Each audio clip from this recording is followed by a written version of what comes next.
ओम सर्वधर्मस्थापकस्तं सर्वधर्मस्वरूपकः आचार्यानं महाचार्य रामकृष्णाय ते नमः।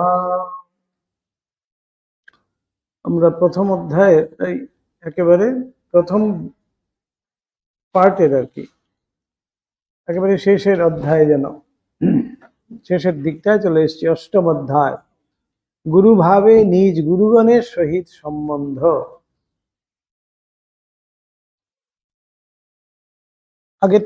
আগে আমরা পড়েছি গুরু ভাবে তিনি বিভিন্ন জনের সাথে কিভাবে সম্বন্ধ ছিল। এবার গুরু ভাবে তিনি নিজের গুরুদের প্রতি কিভাবে সম্বন্ধ রেখেছিলেন। সর্বস্ব চাহম হৃদি সন্নিবিষ্ট মত্ত স্মৃতির জ্ঞানম অপোহনঞ্চ বেদশ্চ সর্বৈ হমেব বেদ বেদান্ত কৃত বেদ বিদেব চাহম। গুরুভাব অবতার পুরুষদিগের নিজস্ব সম্পত্তি। পূর্বেই বলিয়াছি, যিনি গুরু হইতে জন্মগ্রহণ করিয়াছেন বাল্যাবধেই তাহার ভিতর ওই ভাবের পরিচয় বেশ পাওয়া গিয়া থাকে। প্রথম থেকেই বাল্য অবস্থার থেকেই আমরা ঠাকুরের মধ্যে সেই গুরু ভাব কিন্তু দেখতে পেয়েছি। তিনি প্রকাশ করছেন না হয়তো, কিন্তু খুব সাধারণভাবে স্বাভাবিকভাবেই তার মধ্যে সেটি প্রকাশিত দেখতে পাওয়া গেছে। মহাপুরুষ অবতার কুলের তো কথাই নাই। তাঁদের মধ্যে যিনি জনসমাজে যে ভাব প্রতিষ্ঠার জন্য জন্মগ্রহণ করেন, বাল্যাবধি তাহাতে যেন ওই ভাব প্রতিষ্ঠিত দেখিতে পাওয়া যায়।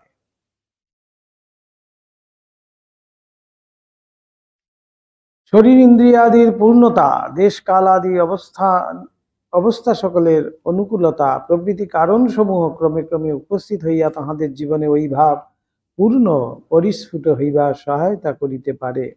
কিন্তু ওই সকল কারণই যে তাহাদের ভিতর ওই ভাবের জন্ম দিয়া এ জীবনে তাহাদের গুরু করিয়া তোলে তাহা নহে।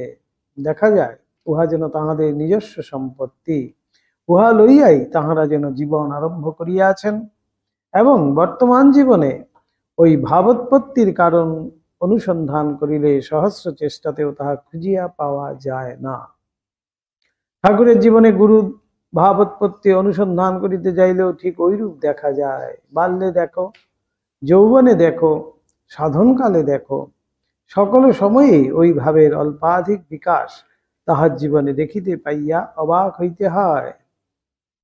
আর কি রূপে ওই ভাবের প্রথম আরম্ভ তাহার জীবনে উপস্থিত হইল, এ কথা ভাবিয়া চিন্তিয়া কিছুই স্থির করিতে পারা যায় না। বাল্য জীবনের উল্লেখ এখানে যে কালের আরম্ভ হইতে শেষ, বাল্য জীবনের উল্লেখ এখানে করিয়া আমাদের পুঁথি বাড়াইতে ইচ্ছা নাই। তবে ঠাকুরের যৌবন এবং সাধনকালে যে কালের আরম্ভ হইতে শেষ পর্যন্ত মথুরবাবুকে লইয়া কত প্রকার গুরুভাবে লীলা বিকাশ হইয়াছিল, সেই কালেরই অনেক কথা এখনো বলিতে বাকি আছে। যে তিনি যে তার কাছে কোনো এক্সট্রা সেটা একটা কোয়ালিফিকেশন তা কিন্তু নয়। খুব স্বাভাবিকভাবেই তার মধ্যে সেই গুরু ভাব কিন্তু দেখা গেছে বাল্যাবধি। ঠাকুরের বহু গুরুর নিকট হইতে দীক্ষা গ্রহণ।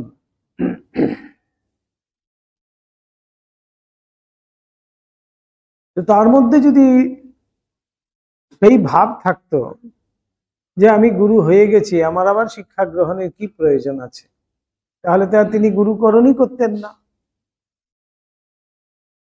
এটার থেকেও তো বোঝা যায় এক একজন আসছেন, তাদের কাছ থেকে তিনি দীক্ষা নিচ্ছেন এবং তাদের থেকে সেই উপদেশাদি তিনি শুনছেন, তাদেরকে গুরু পদে বরণ করে নিচ্ছেন। এটা আমরা দেখতে পাচ্ছি। মন্ত্রদাতা গুরু এক হইলেও উপগুরু বা শিক্ষাগুরু অনেক করা যাইতে পারে। এ বিষয়টি ঠাকুর অনেক সময় আমাদিগকে শ্রীমদ্ ভাগবতের অবধূত উপাখ্যানের কথা তুলিয়া বুঝাইতে প্রয়াস পাইতেন। আমি শিক্ষা অনেকের থেকে নিতে পারি, কিন্তু মন্ত্রদাতা গুরু কিন্তু একজনই আছে। মন্ত্রদাতা গুরু কিন্তু আমরা বারবার এদিক ওদিক করতে পারি না। অনেকেই করেন দেখেছি, এখানে হলো না, কিছুই হলো না মনে হচ্ছে, আবার আরেক জায়গায় ছুটলো, আবার আরেক জায়গায় গিয়ে দেখলো যে কিছুই হলো না, আবার আরেক জায়গায় ছুটছে। মন্ত্রদাতা গুরুর ক্ষেত্রে কিন্তু সেটি করা উচিত নয়। পূর্ণ বিশ্বাসের সঙ্গে সেই মন্ত্রদাতা গুরুকে আমাকে শ্রদ্ধার সঙ্গে কিন্তু সেখানে আস্থা রাখতে হবে, নাহলে উন্নতি নেই। তাই ঠাকুর কতবার সেইটা আমাদেরকে বোঝাচ্ছেন যে যদিও আমার গুরু সুরীর বাড়ি যায়, তবুও তিনি নিত্যানন্দ রায়। মহাবীরজির ক্ষেত্রে আমরা দেখতে পাই, মহাবীর হনুমানজি কি বলছেন, তথাপি মম সর্বস্ব শ্রীনাথে জানকী নাথে অভেদ পরমাত্মানি, তথাপি মম সর্বস্ব রাম কমল লোচন। যে একমাত্র সেই ইষ্টেই আমার ইষ্ট নিষ্ঠা, সেটাই কিন্তু বলা হচ্ছে ইষ্ট নিষ্ঠা। যখন মন্ত্রদাতা গুরু আমাদের কি করেন, মন্ত্র দেওয়া কালে আমাকে ইষ্ট নির্দিষ্ট করে দেন, সেই ইষ্টের প্রতি যদি আমার আস্থা না থাকে, তাহলে সেই গুরুর প্রতি আমার শ্রদ্ধা থাকবে না। তার মানে ইষ্ট নিষ্ঠা যদি না থাকে, তাহলে সেই গুরুকেও কিন্তু আমরা সেইভাবে শ্রদ্ধার চোখে দেখব না। সেই ঈশ্বরনিষ্ঠা রাখার জন্যই কিন্তু এই মন্ত্রদাতা গুরু এক ভিন্ন, দুই করা যাবে না। শিক্ষা গুরু অনেক হতে পারে। ঠাকুর সেই বিভিন্ন সময়ে অবধূত উপাখ্যানের কথা কিন্তু বলছেন। অবধূতের 24 গুরু, এক একজনকে দেখছেন তিনি সেখান থেকেই প্রণাম করছে, তোমাকে আমি গুরুপদে বরণ করলাম, তুমি আমার গুরু, তোমার থেকে আমি এই শিক্ষা গ্রহণ করলাম বলে তিনি প্রণাম করছেন। সেইভাবে আমরা শিক্ষা কিন্তু অনেকের থেকে নিতে পারি, কিন্তু আমাদের যদি সেই ইষ্ট নিষ্ঠা, সেই গুরুর প্রতি শ্রদ্ধা ভক্তি, অটুট বিশ্বাস রাখতে হবে। অচলা ভক্তি, কোনো মতেই সেই ভক্তি এদিক ওদিক করা যাবে না। গুরু আমার গুরু, বাস, আমি আর কিছু জানি না। সে যে যাই বলুক না কেন, যতই বলুক না কেন, আমার গুরু আমার কাছে ভগবান। এই যে নিষ্ঠা, এই নিষ্ঠা না হলে কিন্তু হবে না। ঠাকুর এবার দেখাচ্ছেন, ভাগবতে লেখা আছে, ওই অবধূত ক্রমে ক্রমে 24 জন উপগুরুর নিকট হইতে বিশেষ বিশেষ শিক্ষা পরপর লাভ করিয়া সিদ্ধ হইয়াছিলেন। একটা সামান্য বককে পর্যন্ত তিনি গুরুপদে মানছেন, একজন সামান্য ব্যাধকে পর্যন্ত তিনি গুরুপদে মানছেন। সেই গুরু মানে শিক্ষা গুরু। শিক্ষা আমরা বিভিন্ন জন থেকেই কিন্তু নিতে পারি। আমরা বিভিন্ন সময়ে স্কুলে টিচারদের কাছে পড়াশোনা করি, তারাও আমাদের কাছে গুরু। আবার একটু বড় হলাম, কলেজে গেলাম, সেখানে প্রফেসররা যে আমাদেরকে পড়ান, তারাও আমাদের গুরু। ইউনিভার্সিটিতে গেলাম, সেখানে যে প্রফেসররা পড়াচ্ছেন, তারাও কিন্তু আমাদের গুরু। আমি সামান্য গাড়ি শিখছি, আমাকে যে গাড়ি শেখাচ্ছে সেও কিন্তু আমার গুরু। আমি সামান্য একটু হাতের কাজ কিছু শিখছি, যে শেখাচ্ছে আমাকে সেও কিন্তু আমার গুরু। এই শ্রদ্ধার সঙ্গে তাকে সেই সম্মানটুকু আমাকে দিতেই হবে। কিন্তু মন্ত্রদাতা গুরু কিন্তু একজন, তার কিন্তু এদিক ওদিক হবে না। ঠাকুরের জীবনে আমরা ওইরূপে বিশেষ বিশেষ সাধন উপায় ও সত্য উপলব্ধির জন্য বহু বহু গুরু গ্রহণের অভাব দেখি না। তন্মধ্যে ভৈরবী ব্রাহ্মণী, ল্যাংটা, ততাপুরী ও মুসলমান গোবিন্দের নামই আমরা অনেক সময়ে তাহাকে বলিতে শুনিয়াছি। অপরাপর হিন্দু সম্প্রদায় সাধন উপায় সমূহ অন্যান্য গুরুগণের নিকট হইতে শিক্ষা করিলেও ঠাকুর তাহাদের নাম বড় একটা উল্লেখ করিতেন না। কেবলমাত্র বলিতেন যে তিনি অন্যান্য গুরুগণের নিকট হইতে অন্যান্য মতে সাধন প্রণালী জানিয়া লইয়া তিন দিন মাত্র সাধন করিয়াই ওই সকল মতে সিদ্ধি লাভ করিয়াছিলেন। ওই সকল গুরুগণের নাম ঠাকুরের মনে ছিল না, অথবা বিশেষ উল্লেখযোগ্য নয় বলিয়াই ঠাকুর উল্লেখ করিতেন না। তা এখন বলা কঠিন, তবে এটা বোঝা যায় যে তাহাদের সহিত সম্বন্ধ ঠাকুরের অতি অল্পকালের নিমিত্ত হইয়াছিল, সেজন্য তাহাদের কথা বিশেষ উল্লেখযোগ্য নহে। ঠাকুরের শিক্ষাগুরুগণের ভিতর আবার ভৈরবী ব্রাহ্মণী তাহার নিকটে বহুকাল বাস করিয়াছিলেন। কতকাল তাহা ঠিক নির্দেশ করিয়া বলা সুকঠিন, কারণ ঠাকুরের শ্রীচরণ প্রান্তে আমাদের আশ্রয় গ্রহণ করিবার কিছুকাল পূর্বে তিনি দক্ষিণেশ্বর পরিত্যাগ করিয়া অন্যত্র গমন করেন এবং পুনরায় আর ফিরিয়া আসেন নাই। লীলা প্রসঙ্গকার স্বামী শারদানন্দজি সেটি বলছেন। তারা যাওয়ার আগেই ভৈরবী ব্রাহ্মণী কিন্তু সেখান থেকে বিদায় নিয়েছেন। ইহার পরে ঠাকুর তাহারা আরেকবার মাত্র সন্ধান পাইয়াছিলেন, তখন ওই ব্রাহ্মণী ভৈরবী কাশীধামে কাল কাটাইতেছিলেন। ভৈরবী ব্রাহ্মণী যে বহুকাল দক্ষিণেশ্বর কালীবাটিতে এবং তন নিকটবর্তী গঙ্গা তটে যথা দেবমণ্ডলের ঘাট প্রভৃতি স্থলে বাস করিয়াছিলেন, ইহা আমরা ঠাকুরের শ্রীমুখ হইতে শুনিয়াছি। ব্রাহ্মণী ঠাকুরকে 64 খানা প্রধান প্রধান তন্ত্রোক্ত যত কিছু সাধন প্রণালী সকলই একে একে করাইয়াছিলেন। 64 মতে তন্ত্রের কঠিন থেকে কঠিনতম এইসব সাধন ঠাকুরকে দিয়ে কিন্তু সবগুলো করিয়েছিলেন। তাই সেখানে সেরকম গুরুরই প্রয়োজন। ঠাকুর দেখেছেন যে হ্যাঁ, তন্ত্রমতে ভগবানকে পেতে গেলে তাহলে কিভাবে পেতে হয়, ঠাকুর তাই তাকে গুরুর পদে বরণ করে তাঁর থেকে সমস্ত শিখে নিয়ে সেই তন্ত্র সাধন করে তিনি সিদ্ধি লাভ করে তারপরে সেখান থেকে নিষ্কৃতি পেলেন। যেন আবার বেদান্ত মতে সেই তোতাপুরি এসে বেদান্ত মতে ভগবানকে কিভাবে, সেই যে নির্গুণ নিরাকার পরব্রহ্ম যাকে বলছি, তাকে লাভ করলে কি হয়, কেমনটি সেই পথ, সেটা এবার তোতাপুরীকে গুরু পদে বরণ করে তিনি তার থেকে সেই বেদান্ত সাধন কিন্তু শিখলেন এবং করে সেই 3 দিনে মাত্র সেই চরম উপলব্ধি করে তারপরে কিন্তু ক্ষান্ত হলেন। এগুলো তো আমরা দেখতেই পাই। এই যে কঠিন যে 64 খানা তন্ত্র ভৈরবী ব্রাহ্মণী স্বীকার করছেন, এই কারুর দ্বারাই এক জীবনে এই 64 খানা অতি কঠিন থেকে কঠিনতম করতে গেলেই মানুষ পড়ে যায়, পারে না, করতে পারে না। তন্ত্রের এমনই একটি মাহাত্ম্য রয়েছে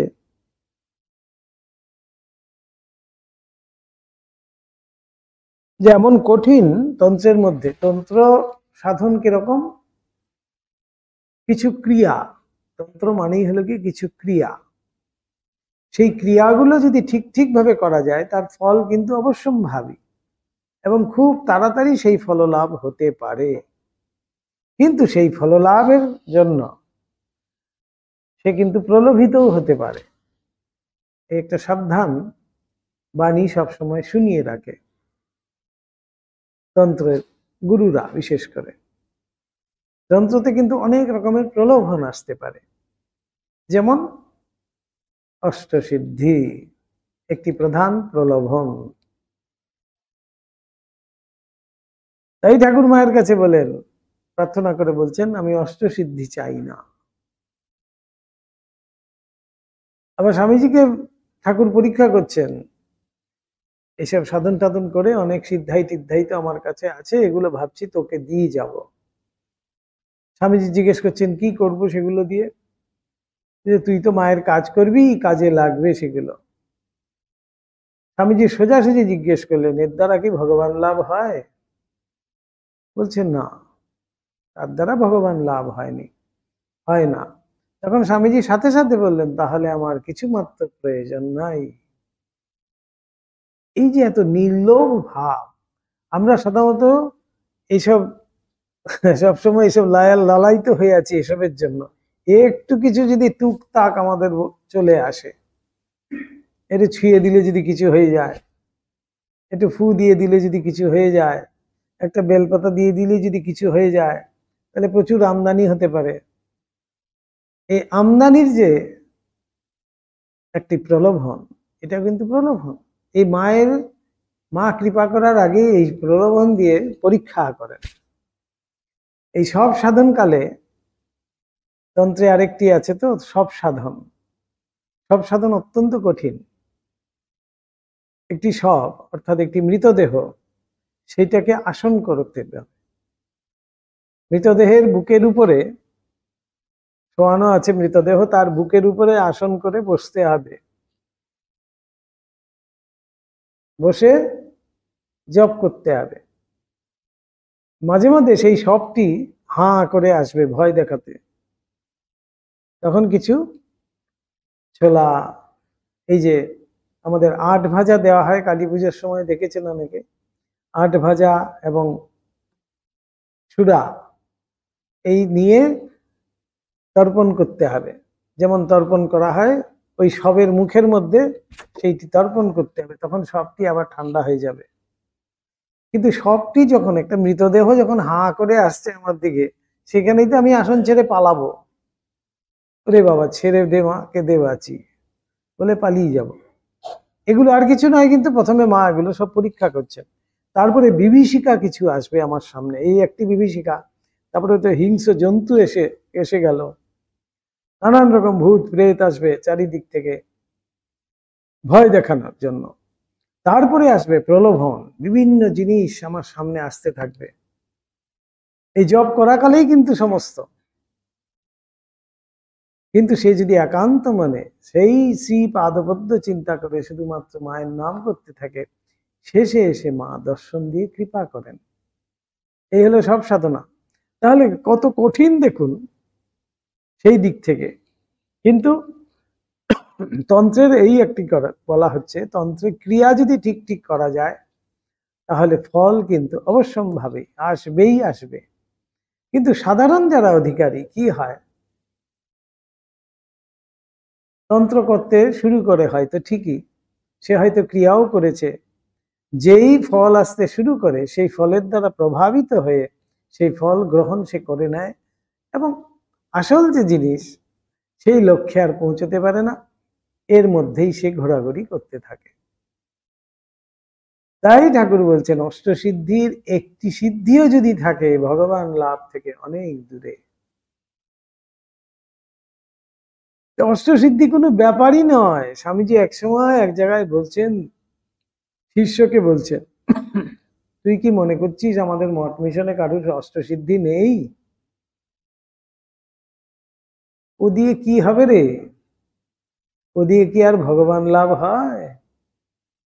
ও দিয়ে কিছু মানুষকে ভেলকি দেখানো যায়, বোঝানো যায়, কিছু আমদানি করা যায়। তাই অষ্টসিদ্ধি, তাই ঠাকুর এখানে সাবধান করছেন, অষ্টসিদ্ধির একটি সিদ্ধি থাকলেও কিন্তু ভগবান লাভ থেকে অনেক দূরে চলে যায়। তাই যেখানে সিদ্ধির প্রকাশ আছে জানবেন সেখানে ভগবান কিন্তু নেই। সিদ্ধি হয়তো আছে তার কাছে, ঠিক, সিদ্ধাই ছুঁয়ে দিল হয়ে গেল, কিন্তু ভগবান, সত্যিকারের ভগবান কিন্তু সেখান থেকে অনেক দূরে।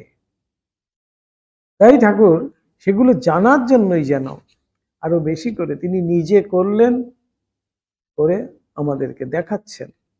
এই তো লীলা। তাই ঠাকুর এই কঠিন থেকে কঠিনতম এই 64 খানা প্রধান প্রধান তন্ত্রোক্ত যত কিছু সাধন প্রণালী সকলই একে একে করাইয়াছিলেন এই ভৈরবী ব্রাহ্মণী। শুনিয়াছি ব্রাহ্মণী বৈষ্ণব মত সম্বন্ধীয় তন্ত্রাদিতেও সুপণ্ডিতা ছিলেন। বৈষ্ণব মতেও তো এই তন্ত্রের কথা আছে। তবে ঠাকুরকে সখীভাব প্রভৃতি সাধনকালেও কোনো কোনো স্থলে সহায়তা করিয়াছেন কিনা ওই বিষয়ে কোনো কথা স্পষ্ট শ্রবণ করি নাই। শুনিয়াছি যে ঠাকুরকে ওইরূপে সাধনকালে সহায়তা করিবার সময় উত্তীর্ণ হইয়া যাইবার পরেও তিনি কয়েক বৎসর সর্বশুদ্ধ কিঞ্চিত অধিক 6 বৎসর কাল বহু সম্মানে দক্ষিণেশ্বরে বাস করিয়াছিলেন, এবং ওই কালের মধ্যে কখনো কখনো ঠাকুর এবং তাহার ভাগিনের হৃদয়ের সহিত ঠাকুরের জন্মভূমি কামারপুকুর পর্যন্ত যাইয়া তাহার আত্মীয় দিকের মধ্যে বাস করিয়া আসিয়াছিলেন। শ্রী মাতা ঠাকুরানী এই সময় হইতে ব্রাহ্মণীকে আপন শ্বশ্রুর ন্যায় সম্মান এবং মাতৃ সম্বোধন করিতেন, এবং মা খুব ভয় পেতেন না। কিন্তু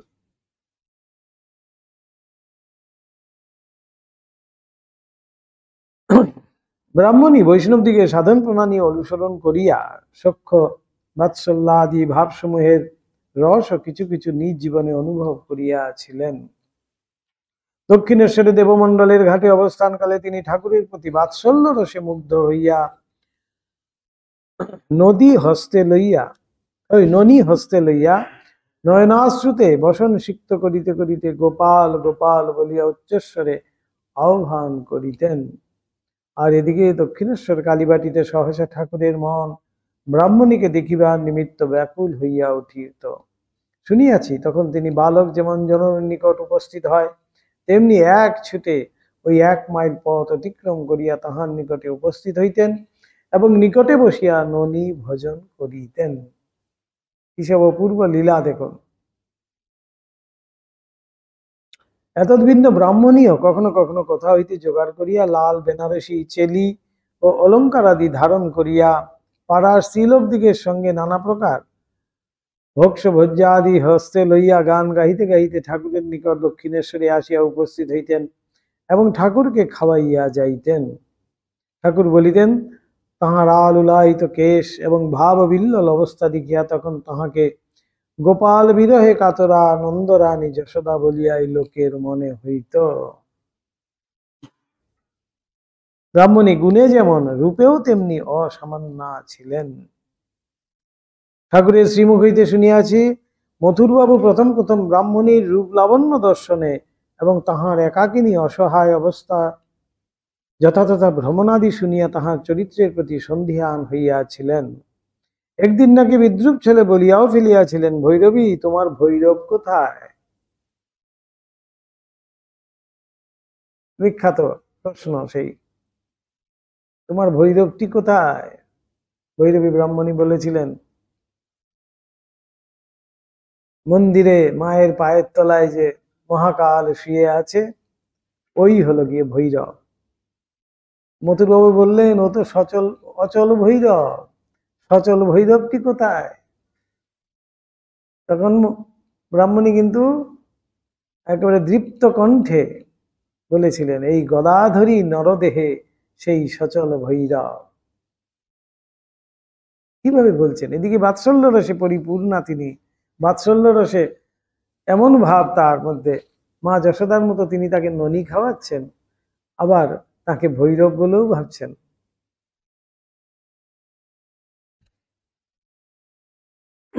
হঠাৎ ঐরূপ জিজ্ঞাসিত হইয়াও কিছুমাত্র প্রতিভ বা রাগান্বিত না হইয়া স্থিরভাবে মথুরের প্রতি প্রথম নিরীক্ষণ করিলেন। পরে শ্রী শ্রী জগদম্বার পদতলে সবরূপে পতিত মহাদেবকে অঙ্গুলি নির্দেশ করিয়া মথুরকে দেখাইয়া দিলেন। সন্দিগ্ধমনা বিষয়ী মথুর অল্পে ছাড়িবার পাত্র ছিলেন না, বলিলেন, ও ভৈরব তো অচল। ব্রাহ্মণী তখন ধীর গম্ভীর স্বরে উত্তর করিলেন, যদি অচলকে সচল করিতেই না পারিব, তবে আর ব্রাহ্মণী ভৈরবী হইয়াছি কেন? আরেক মতে আছে, এই গদাধরী সেই নরদেহে সচল ভৈরব। বলছেন, ব্রাহ্মণীর ঐরূপ ধীর গম্ভীর ভাব উত্তরে মথুর লজ্জিত প্রতিভ হইয়া নির্বাক হইয়া রহিলেন। পরে দিন দিন তাহার উচ্চ প্রকৃতি অশেষ গুণের পরিচয় যতই পাইতে থাকিলেন, ততই মথুরের মনে আর ঐরূপ দুষ্ট সন্দেহ রহিল না। ঠাকুরের শ্রীমুখে শুনিয়াছি, ব্রাহ্মণী পূর্ববঙ্গের কোন স্থলে জন্মগ্রহণ করিয়াছিলেন এবং তাহাকে দেখিলেই বড় ঘরের মেয়ে বলিয়া সকলের নিঃসংশয় ধারণা হইত। বাস্তবিকও তিনি তাহাই ছিলেন, কিন্তু কোন গ্রামে কাহার ঘর পুত্রীরূপে আলো করিয়াছিলেন, ঘরণী রূপে কাহারও ঘর কখনো উজ্জ্বল করিয়াছিলেন কিনা, এবং প্রৌঢ় বয়সে এইরূপে সন্ন্যাসিনী হইয়া দেশ বিদেশে ভ্রমণ করিবার ও সংসারে বিতরাগ হইবার কারণই বা কি হইয়াছিল, তা আমরা ঠাকুরের নিকট হইতে কখনোই শুনি নাই। বিশদে আর কিছু জানা যায়নি। আবার এত লেখাপড়াই বা শিখিলেন কোথায়, এবং সাধনেই বা এত উন্নতি লাভ কোথায়, কবে করিলেন, তাও আমাদের কাহারও কিছু মাত্র জানা নেই। তখনকার সময় একজন স্ত্রী লোক, তিনি কোথায় এত পড়াশোনা করেছেন? সুপণ্ডিত বলছেন, সমস্ত শাস্ত্র তার পড়া আছে। সাধনে যে ব্রাহ্মণী বিশেষ উন্নতা হইয়াছিলেন একথা আর বলিতে হইবে না। দৈব কর্তৃক ঠাকুরের গুরুরূপে মনোনীত হওয়াতেই তাহার পরিচয় বিশেষ রূপে পাওয়া যায়। তিনি যে বিশেষ সাধন পথে তিনি তাঁর উন্নতি হয়েছিল, তিনি উন্নত ছিলেন বলেই যে স্বয়ং ভগবানের গুরুরূপে তিনি এসে কিন্তু দক্ষিণেশ্বরে এসেছিলেন। তাই সেখান থেকেই তো বোঝা যায় কত বড় অধিকারিণী তিনি।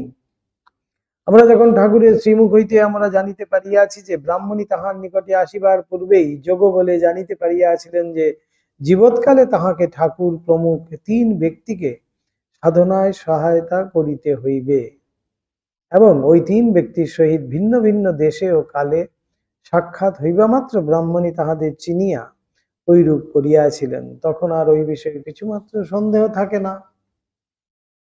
ব্রাহ্মণী এসেই কিন্তু বলেছিলেন যে তুমি এখানে, আমি যে তোমার কবে থেকে খুঁজে বেড়াচ্ছি। নির্দিষ্ট হয়েছিলেন যেন, দৈব নির্দেশে তিনি দক্ষিণেশ্বরে এসেছিলেন ঠাকুরকে সাধন করাবেন বলেই। ব্রাহ্মণী ঠাকুরের সহিত প্রথম সাক্ষাতেই চন্দ্র ও গিরিজার কথা তাহাকে বলিয়াছিলেন বাবা, তাদের দুজনকে ইহার পূর্বেই পেয়েছি, আর তোমাকে এতদিন খুঁজে খুঁজে বেড়াচ্ছিলাম, আজ পেলেন। তাদের সঙ্গে পরে তোমায় দেখা করিয়ে দিব। বাস্তবিক পরে ওই 2 ব্যক্তিকে দক্ষিণেশ্বরে আনিয়া ব্রাহ্মণী ঠাকুরের সহিত দেখা করাইয়া দেন। ঠাকুরের শ্রীমুখে শুনিয়াছি ইহারা দুইজনেই উচ্চদরের সাধক ছিলেন, কিন্তু সাধনার পথে অনেক দূর অগ্রসর হইলেও ঈশ্বরের দর্শন লাভে সিদ্ধকাম হইতে পারেন নাই। বিশেষ বিশেষ শক্তি বা সিদ্ধাই লাভ করিয়া পথভ্রষ্ট হইতে বসিয়াছিলেন। সিদ্ধাই, এই যে সিদ্ধাই আসা মানেই পথভ্রষ্ট হয়ে যাবে যদি সেই রকম অধিকারী না হয়। আমার কাছে আমার অধিকার নেই, অনেক কিছু পাওয়ার চলে এলো, সেই পাওয়ার গুলো আমি কি করব? মিস ইউজ করব। সবচেয়ে বড় কথা, এই মিস ইউজের জন্যই কিন্তু আমরা পথভ্রষ্ট হয়ে যাই। ঠাকুর বলিতেন চন্দ্র ভাবুক ঈশ্বরপ্রেমিক ছিলেন, তাহার গুটিকা সিদ্ধি লাভ হইয়াছিল। মন্ত্রভূত গুটিকাটি অঙ্গে ধারণ করিয়া তিনি সাধারণ নয়নের দৃষ্টি বহির্ভূত বা অদৃশ্য হইতে পারিতেন এবং ঐরূপে অদৃশ্য হইয়া সযত্নে রক্ষিত দুর্গম স্থানেও গমনাগমন করিতে পারিতেন। গুটিকা সিদ্ধি, একটি ছোট্ট গুটিকা মানে কিছু একটা দানা, সেই দানাতে মন্ত্র পড়ে নিজের শরীরে বেঁধে রাখলেই তিনি অদৃশ্য হয়ে যাবেন এবং যেখানে কেউ ঢুকতে পারে না সেখানে গিয়েও ঢুকে যাবে, গিয়ে সমস্ত দেখে শুনে আবার চলে আসতে পারবে। অনিমা লঘিমা দি, লঘু অনু, এত লঘু হয়ে যাবে তাকে কেউ 10টা হাতি এসেও তাকে নড়াতে পারবে না। এটা একটা সিদ্ধাই। অনু, এত ছোট পরিমাণ হয়ে যাবে সে, যেখানে খুশি তার প্রবেশ। অনিমা লঘিমাদি অষ্টসিদ্ধি, তার মধ্যে একটি হলো এই গুটিকা সিদ্ধি। গুটিকা সিদ্ধি মানে এই গুটি একটি কিছু একটা দানা, সেটা মন্ত্রপুত করে শরীরে বাঁধবে, বাঁধার পরেই কিন্তু সে অদৃশ্য হয়ে যাবে। সেই বলছেন যেখানে কেউ প্রবেশ করতে পারে না সেখানেও গিয়ে সে প্রবেশ করে ঘুরে আসতে পারবে। কিন্তু ঈশ্বর লাভের পূর্বে ক্ষুদ্র মানব মন ওই প্রকার সিদ্ধাই সকল লাভ করিলেই যে অহংকৃত হইয়া ওঠে, এই সবচেয়ে বড় কথা। অধিকারী যদি না হয়, এই মুহূর্তে আমার মধ্যে যদি একটি কোনো সিদ্ধাই চলে আসে, সবচেয়ে বড় কথা হলো গিয়ে আমি কি কম, আমি কি হনু, এই ভেবে নিই আমরা যে আমার মধ্যে সিদ্ধাই আছে, জানে না আমি কি করতে পারি। সেই যে কাকি বকি ধ্বংস করা, ভস্য করা গল্প আছে তো। তো তাই এখানেই বলা হচ্ছে যে পথভ্রষ্ট কিভাবে হয়, অহংকৃত হয়ে। যখনই সিদ্ধাই আসতে শুরু করে, এগুলো সবই কিন্তু প্রলোভন। এই মা শুধু পরীক্ষা করেন এই সিদ্ধাই দিয়ে, দেখি সিদ্ধাই রাখতে পারে কিনা। সিদ্ধাইটাই চায় না আমাকে চায়, এগুলো আর কিছু নয় তো খেলনা। ভগবান লাভ কেউ করতে যদি চায় সিনসিয়ারলি, তার কাছে এসব প্রলোভনা আদি আসবেই আসবে, একেবারে সুনিশ্চিত। না না, নাম যশ টাকা পয়সা সিদ্ধাই সমস্ত আসবে, কিন্তু আমরা টাকা টাকা করে এত চিন্তা করছি, যদি কেউ সিনসিয়ারলি ভগবানের নাম করে ঝড়ের বেগে আসবে টাকা। স্বামীজি বলছেন মানুষে টাকা করে, টাকায় কি মানুষ করেনি, মানুষই তো টাকায় করে। আমরা কি ভাবছি টাকাতেই মানুষ হয়, এই জন্য টাকা টাকা করছি, কিন্তু মানুষই যে টাকা করছে সেটা আমরা বিশ্বাস করতে পারছি না। কেউ শুদ্ধ পবিত্র জীবনযাপন করলে তার কোনোদিন কোনো অভাব কিন্তু হবে না, এটি আমাদের সেই পরম্পরাতে কিন্তু রয়েছে। স্বামীজি বলছেন শেষের দিকটায় বলছেন তো, শ্রীরামকৃষ্ণের কৃপা আমি বহুভাবে অনুভব করেছি, যখন নিঃসম্বল কপর্দক শূন্য বস্ত্রহীন অন্নহীন ভাবে আমি ঘুরে বেড়াচ্ছি, তিনি সর্বত্র কিন্তু আমাকে সাহায্য করেছেন, আমাকে খাইয়েছেন পরিয়েছেন। পৌপিন আটবার পর্যন্ত যখন কাপড় ছিল না, তিনি কাপড় জুটিয়েছেন। ওই একটি বারের জন্য তো মনে হয়নি যে আমার কিছু নেই। আবার বলছেন যে এমন সম্মান আমি পেয়েছি যার এক কণা যদি সাধারণ মানুষ পায় সে পাগল হয়ে যেতে পারে, অহংকারে ফেলে ফুলে ফেপে সে পাগল পর্যন্ত হয়ে যেতে পারে। সেই 100 গুণ যশ আমাকে দিয়েছেন। সেই যশ হজম করা, সেই যশ হজম করাও কিন্তু সবাই পারে না। তাই বলছেন সিদ্ধাই একটু আসলেই আমাদের মধ্যে সেই অহংকার চলে আসে, যে আমার মধ্যে শক্তি আছে, শক্তির দ্বারা আমি অনেক কিছু করতে পারি। এই অহংকারের যেই এলো অহংকার, অহংকারী পতনের মূল। এইবার তার গ্রাফ এতখানি উঠেছিল হয়তো, যেই অহংকার এলো গ্রাফ কিন্তু নামতে নিচে নিচে নামতে শুরু করলো। যদি গ্রাফিক ওয়েতে আমরা দেখি, এই করতে করতে সে গ্রাফটা উঠেছিল এখানে, যেই অহংকার লাভ হলো, অহংকার পেল, একটু সিদ্ধাই পেল, অহংকৃত হলো, গ্রাফ নামতে শুরু করলো।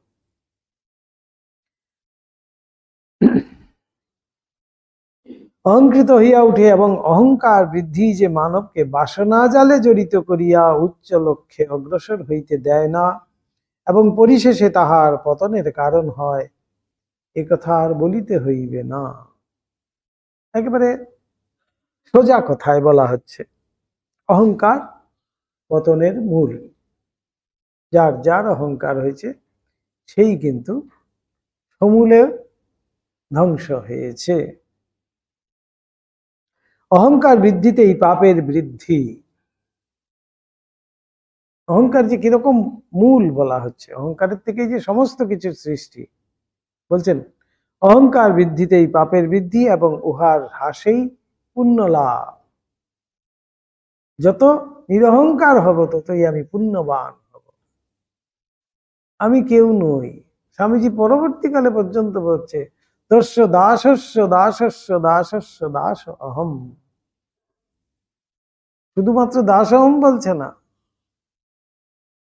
বলছেন শ্রীরামকৃষ্ণের দস্য দাসস্য, তোমার দাসেরও দাসেরও দাসেরও দাসেরও দাস আমি, এমন নিরহংকার। অথচ নরেন্দ্রনাথ হলেন শ্রীরামকৃষ্ণের চিহ্নিত ভক্ত।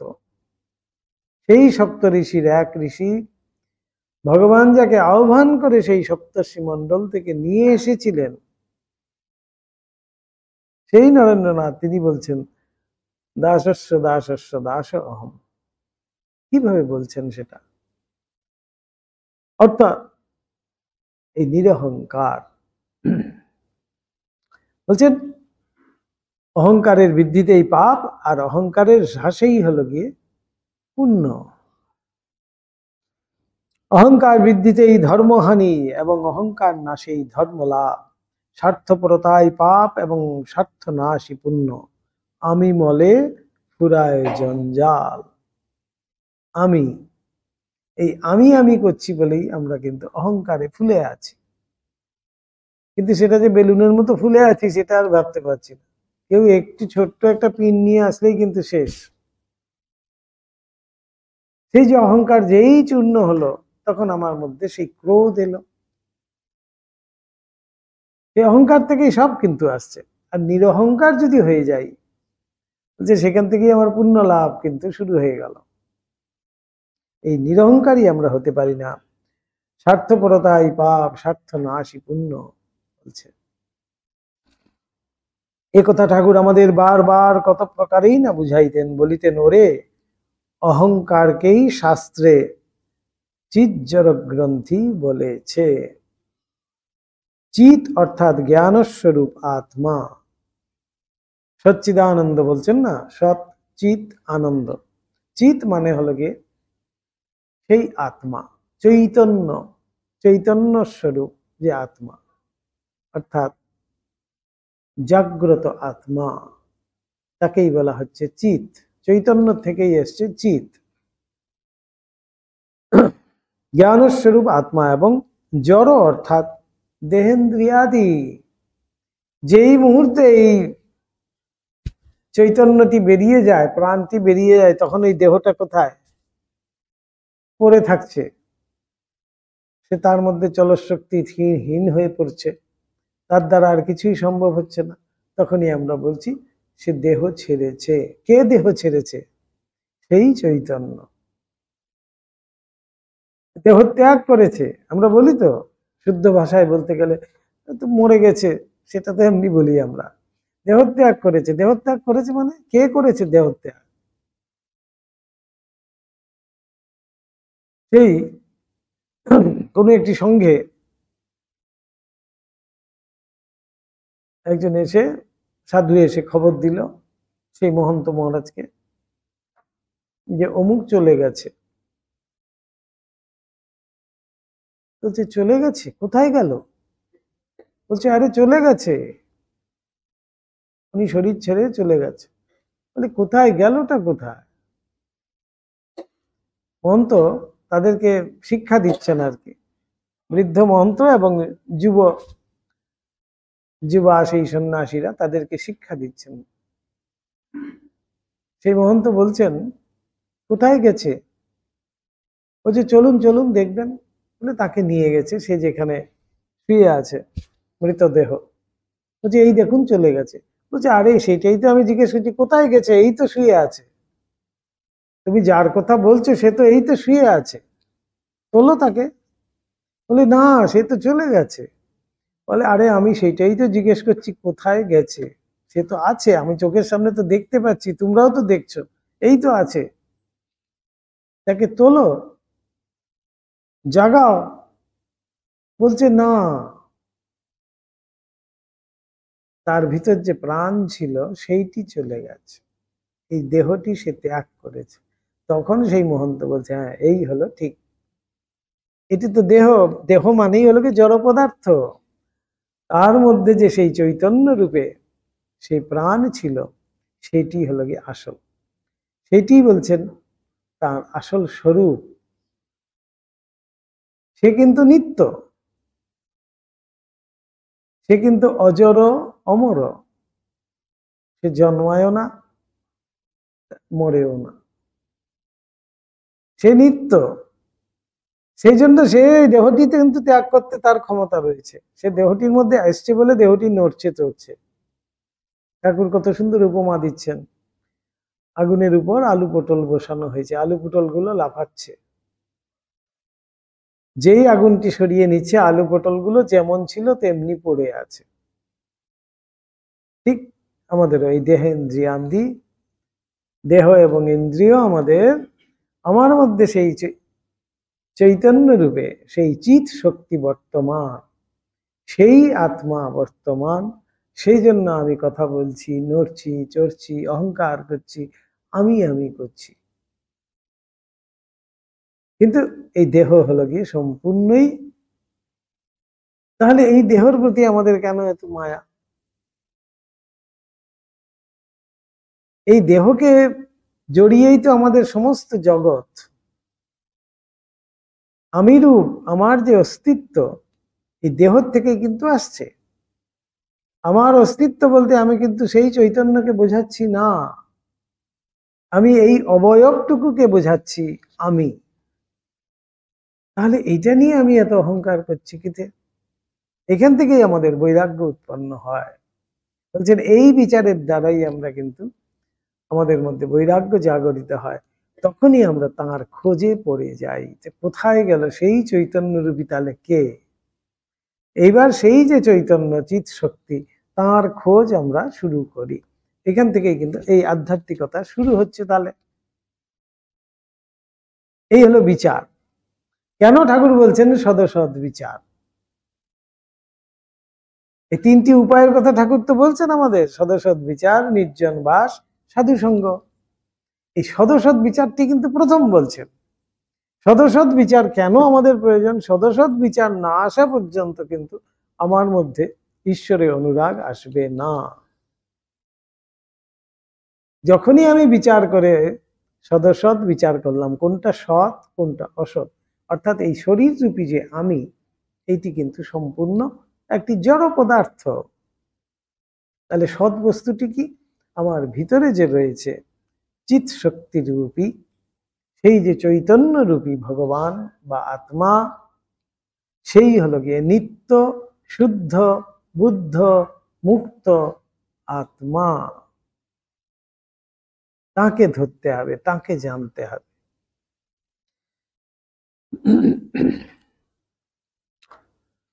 চিত অর্থাৎ জ্ঞান স্বরূপ আত্মা এবং জড় অর্থাৎ দেহেন্দ্রিয় আদি, ওই অহংকার এত উভয়কে একত্রে বাঁধিয়া রাখিয়া মানব মনে আমি দেহেন্দ্রিয় বুদ্ধাদি বিশিষ্ট জীব, এই ভ্রম স্থির করিয়া রাখিয়াছে। ওই ভীষণ গাঁটটি না কাটতে পারলে এগোনো যায় না। তাই সদসৎ বিচার। ঠাকুর প্রথম উপায়ের কথা বলতে গিয়ে প্রথম কিন্তু বলছেন সদসৎ বিচার। প্রথমেই কিন্তু অন্য কিছু বলছেন না, প্রথমেই বলছেন সদসৎ বিচার, তারপরে বলছেন নির্জন বাস। নির্জন বাস কেন? এই সদসৎ বিচার করতে গেলেই কিন্তু আমার নির্জনতার বিশেষ প্রয়োজন। আমি নির্জনে বসেই কিন্তু এই বিচার করতে পারবো একান্ত মনে। তাই ঠাকুর উপমা স্বরূপে বলেছেন, দই পাতলে গেদে, দই যদি পাততে হয় তাহলে নির্জনে দইকে রাখতে হয়। তাকে নাড়াচাড়া করলে, বেশি উঠিয়ে উঠিয়ে দেখলে যে দই বসলো কিনা একবার দেখি তো, তাহলে হবে না। নির্জনে দইকে রাখতে হবে, তখন গিয়ে ঠিক ঠিক দই বসবে। তারপরে বলছেন সাধু সঙ্গ, শেষে একেবারে বলছেন সাধু সঙ্গ। কেন? সাধু সঙ্গের মাধ্যমে আমরা সৎ প্রসঙ্গাদি শুনব এবং সেই সৎ প্রসঙ্গাদি শুনে আমাদের মধ্যে সেই ঈশ্বরের অনুরাগ বৃদ্ধি হবে, ঈশ্বরের প্রতি আমি আরো বেশি অনুরক্ত হব। তাই বলছেন এই গাঁটটি, এই আমি রূপ গাঁটটি, এইটি না কাটা পর্যন্ত কিন্তু হবে না, এগোনোই যায় না, ওইটিকে ত্যাগ করতে হবে। আর মা আমাকে দেখিয়ে দিয়েছে সিদ্ধাইগুলো বিষ্ঠা তুল্য সব। কি কাণ্ড দেখুন! যেই সিদ্ধাইয়ের জন্য আমরা এত লালায়িত, ঠাকুর বলছেন সেই বিষ্ঠা তুল্য, এতই নিকৃষ্ট। কেন নিকৃষ্ট সেটা বলছেন, ভগবানকে পাওয়ার পথে সেগুলো কিন্তু সম্পূর্ণ কাঁটা। সেই জন্য বিষ্ঠা তুল্য ত্যায্য, কোনো মতেই সেটি গ্রহণ করা যাবে না। কিন্তু তা বলে সিদ্ধাই কি আসবে না? নিশ্চয়ই আসবে, আপনা আপনি আসবে, খুব স্বাভাবিকভাবেই আসবে। কিন্তু তার ব্যবহার আমি করব কি করব না, সেটি আমার উপর নির্ভর করছে। আমার তো সেগুলোর প্রয়োজন নেই, আমার প্রয়োজন তাকে। আমি শুধু তোমাকে চাই, তোমার ঐশ্বর্য আমি চাই না, তোমার দেওয়া এসব খেলনা আমি চাই না, আমি শুধু তোমাকে চাই। এইটি না ভাবতে পারলে হবে না। তাই ঠাকুর এখানে বলছেন সিদ্ধাইগুলো মা দেখিয়ে দিয়েছেন, সিদ্ধাইগুলো সব বিষ্ঠা তুল্য। হেয়, ও সকলে মন দিতে নেই, সাধনায় লাগলে ওগুলো কখনো কখনো আপনা আপনি এসে উপস্থিত হয়, আপনা আপনি আসবে। কোনো বিশাল কিছু কঠিন কাজ করতে হবে, তার জন্য কোনো ক্রিয়া করতে হবে, কিছু জপাদি করতে হবে, কিছু প্রাণায়াম করতে হবে, কিছু উপোস করতে হবে, তারপরেই সব সিদ্ধায় আসবে না। যে ভগবানের দিকে এগোবে নিঃস্বার্থ ভাবে, শুধুমাত্র ভগবানকে চাইবে, এগুলো যে ভগবানের ঐশ্বর্য, আসবেই, আপনা আপনি আসবে। কিন্তু ওগুলোই যে মন দেয়, সে ওইখানেই থেকে যায়। কি সুন্দর সাবধান বাণী ঠাকুরের, দেখুন। ওগুলোতে যে মন দেবে সে কিন্তু ওইখানটাতেই আটকে থাকবে। তাহলে ওইখানটায় যদি আটকে যায়, তাহলে আর তো রাজা দর্শন হবে না। 7 দেউরির পাড়ে রাজা আছে। এক একটি দেউরি আমি পার হচ্ছি আর ভাবছি, বা এই বোধহয় রাজা হবে। তার বেশভূষা, তার আচার ব্যবহার সব দেখে আমি ভাবছি বোধহয় এই বোধহয় রাজা। তারপরে দেখলাম যে না, সে বলছে যে না, আপনি এগিয়ে যান। তো ওকেই যদি রাজা ভেবে আমি তাকেই রাজা বলে মানতে থাকি, তাহলে কিন্তু আমি ওইখানটায় আটকে রইলাম, আর দেউরি আমাকে পার করতে পারবো না। কিন্তু 7টা দেউরির পরে তিনি বসে আছেন, সেই রাজা। এগুলো সবই কিন্তু দেউরি, অর্থাৎ দরজা, এক একটি ঘাট যেন।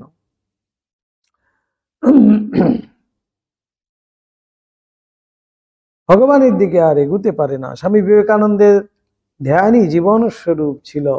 খাইতে শুইতে বসিতে সকল সময় তিনি ঈশ্বর ধ্যানে মন রাখিতেন।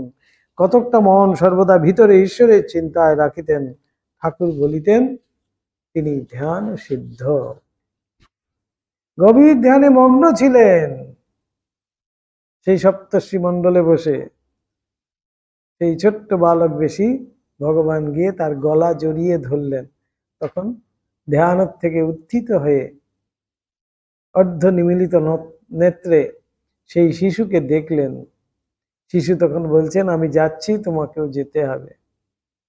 তিনি মৌন সম্মতি দিয়ে আবার গভীর ধ্যানে মগ্ন হয়ে গেলেন। ঠাকুর বলছেন তো সেই ঘটনা, সেই দৃশ্যের কথা আমরা তো জানি। ধ্যান করিতে করিতে সহসা একদিন তাহার দূরদর্শন ও শ্রবণের বহু দূরে অবস্থিত ব্যক্তি সকল কি করিতেছে বলিতেছে ইয়া দেখিবার ও শ্রবণ করিবার ক্ষমতা আসিয়া উপস্থিত। দেখুন, তিনি কিন্তু চানইনি। এটিও একটি সিদ্ধাই। এখানে বসে আমি কোথায় কি কথা হচ্ছে আমি কিন্তু শুনে নিতে পারবো ইচ্ছা করলেই। এটা একটা সিদ্ধাই। আপনি নরেন্দ্রনাথের মধ্যে সেইটি এসে গেল। ধ্যান করিতে বসিয়া একটু ধ্যান জমিলেই মন এমন এক ভূমিতে উঠিত যে তিনি দেখিতেন অমুক ব্যক্তি অমুক বাটিতে বসিয়া অমুক প্রসঙ্গে কথাবার্তা কহিতেছেন। ঐরূপ দেখিয়াই আবার প্রাণে ইচ্ছার উদয় হইত, যাহা দেখিলাম তাহা সত্য কি মিথ্যা জানিয়া আসি। আর অমনি ধ্যান ছাড়িয়া তিনি সেই স্থলে আসিয়া দেখিতেন, যাহা ধ্যানে দেখিয়াছেন তাহার সকলই সত্য, এতটুকু মিথ্যা নহে। আপনি কিন্তু এসছে। সেটি আবার ঠিক হয়েছে কিনা কনফার্ম করার জন্য স্বামীজি আবার উঠে ধ্যান থেকে উঠে গিয়ে ওখানে দেখে এসছেন যে আমি যা দেখলাম সেটা কি ঠিক। দেখছেন যে একেবারে হুবহু ঠিক,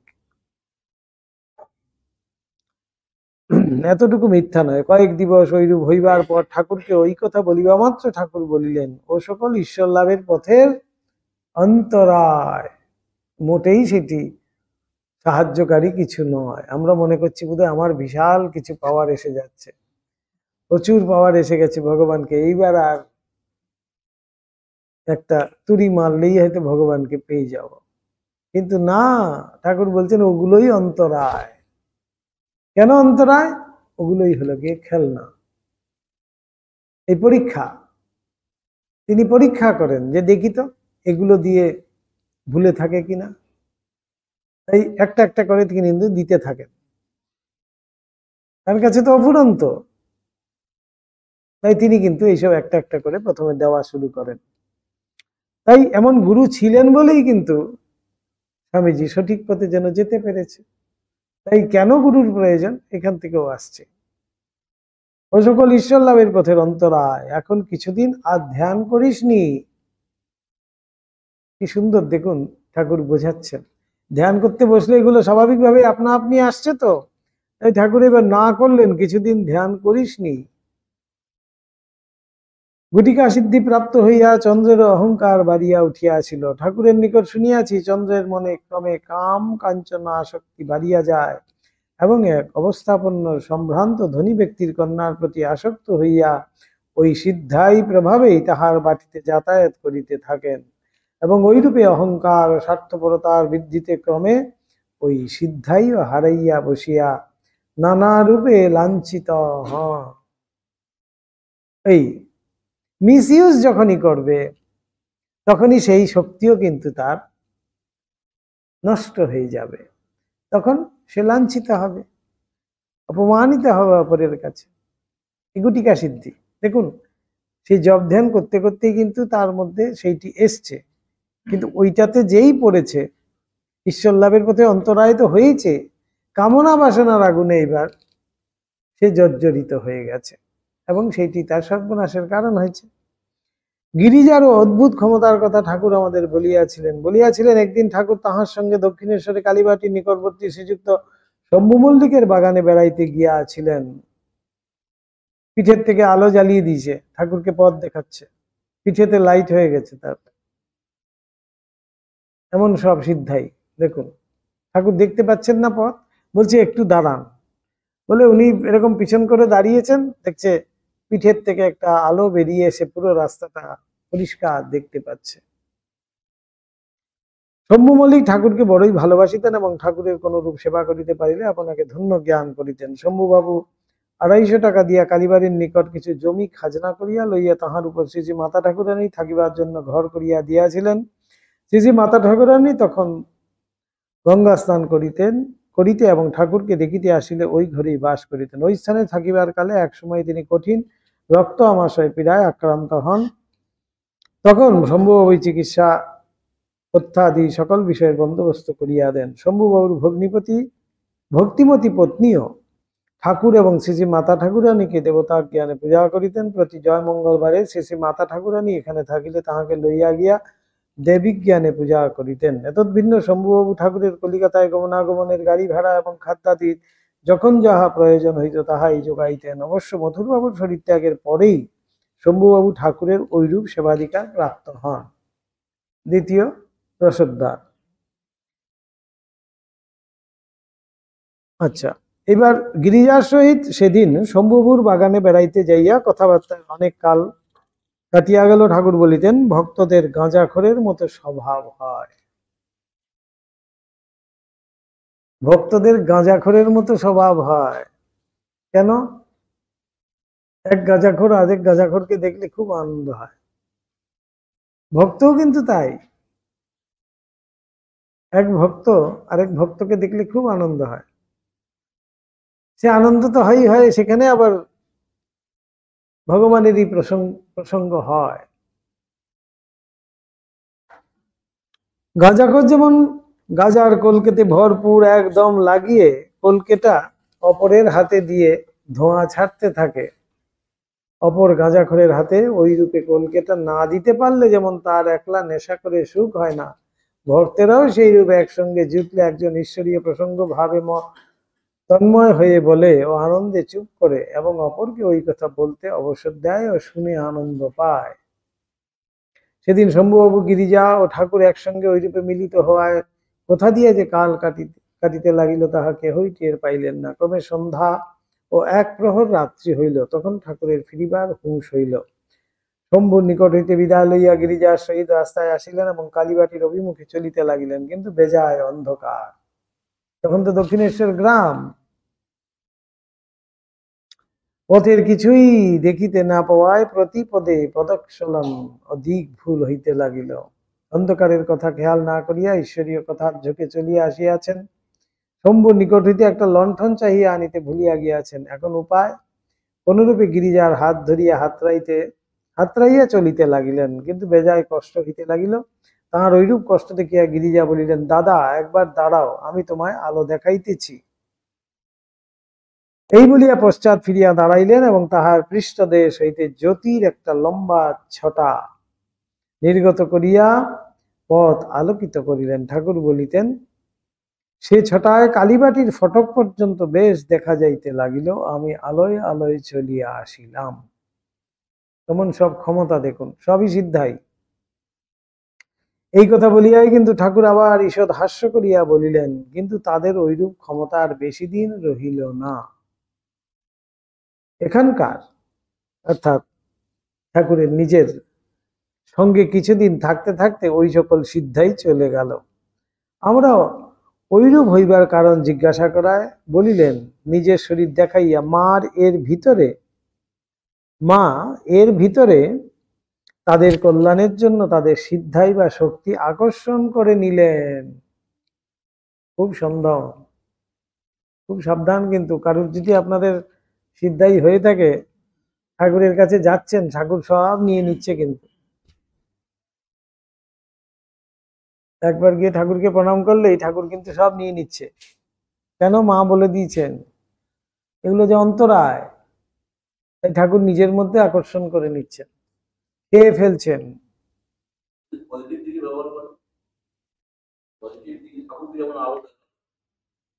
আরে সেটা রইল না তো, সেটা তো অহংকারে অনধিকার।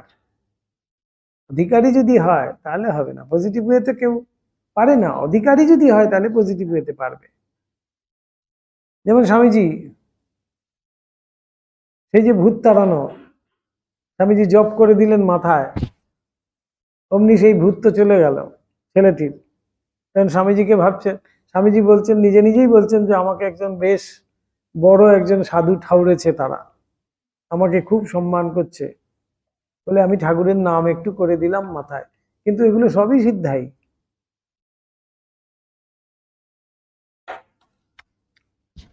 আর ওইরূপ হওয়ার পর তাদের মন আবার ওইসব ছেড়ে ঈশ্বরের দিকে এগিয়ে গেল,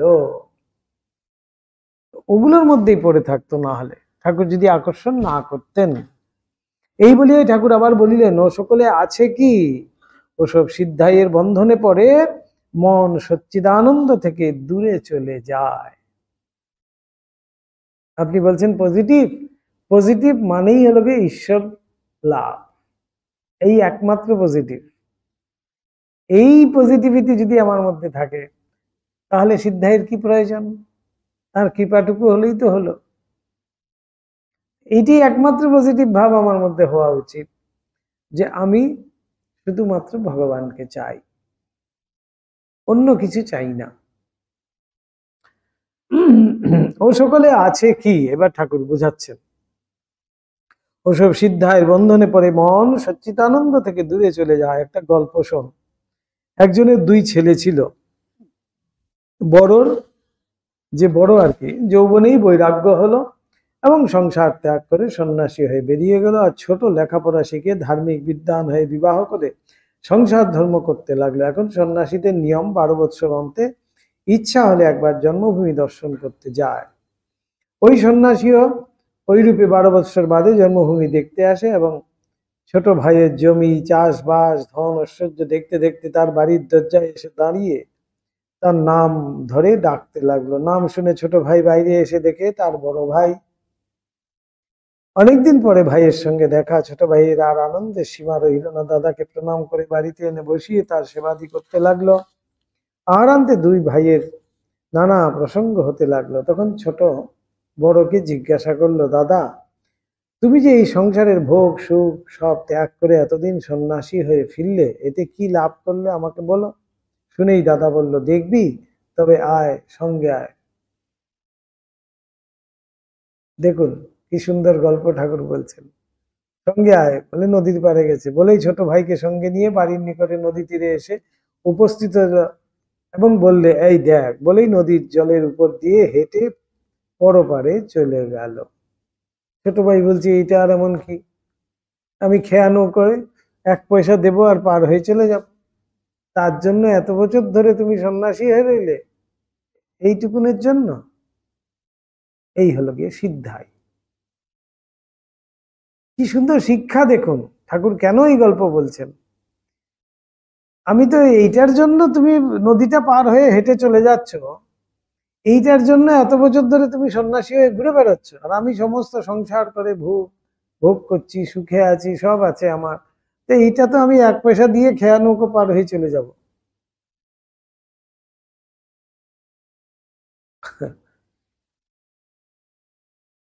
গিয়ে বললে, দেখলি ছোট ভাই ও পাশের খেয়া নৌকায় মাঝিকে 8 পয়সা দিয়ে নদী পেরিয়ে বড় ভাইয়ের নিকটে গিয়ে বললে, কি দেখলুম? বড় বললে, কেন? এই হেঁটে নদী পেরিয়ে আসা। তখন ছোট ভাই হেসে বলল, দাদা তুমিও তো দেখলে আমি 8 পয়সা দিয়ে এই নদী পেরিয়ে এলুম, তা তুমি এই 12 বৎসর এত কষ্ট সয়ে এই পেয়েছো?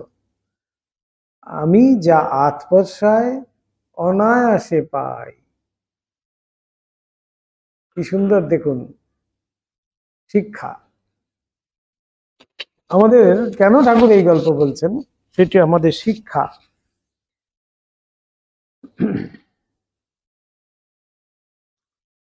অনায়াসে করি তাই পেয়েছো, এর ও ক্ষমতার দাম তো 8 পয়সা মাত্র। বলছেন এই যে ক্ষমতা তুমি লাভ করেছো, এর মূল্য তো মাত্র 8 পয়সা।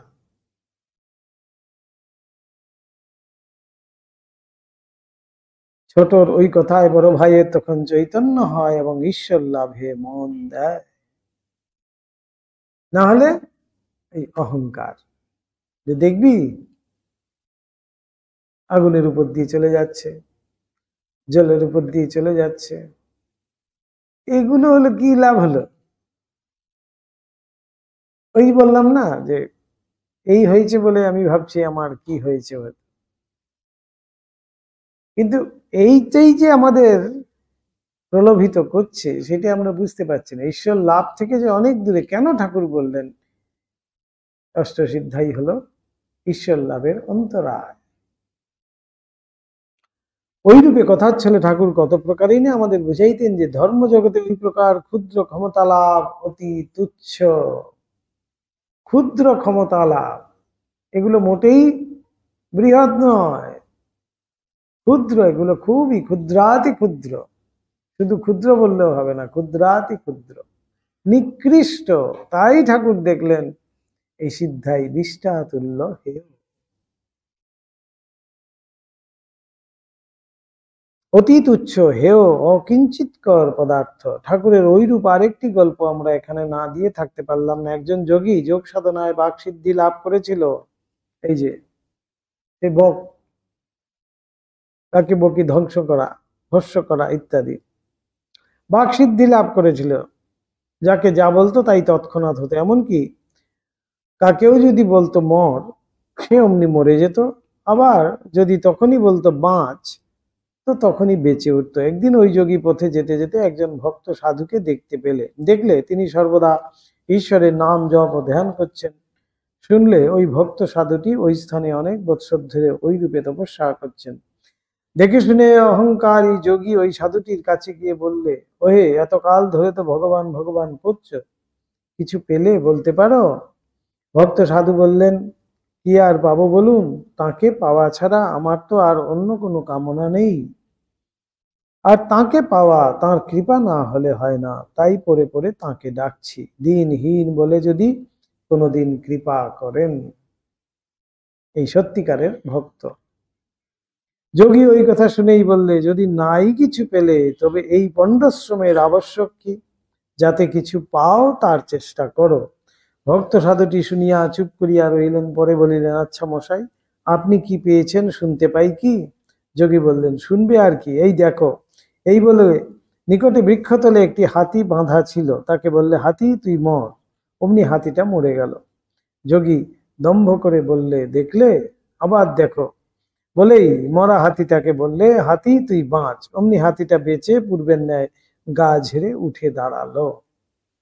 যোগী বললে, কি হে, দেখলে তো? ভক্ত সাধু এতক্ষণ চুপ করেছিলেন, এখন বলিলেন, কি আর দেখলুম বলুন? হাতিটা একবার মলো আবার বাঁচলো, কিন্তু বলবেন কি হাতির ওইরূপ মরা বাঁচার আপনার কি এসে গেল? ওই আধ পয়সার ক্ষমতা।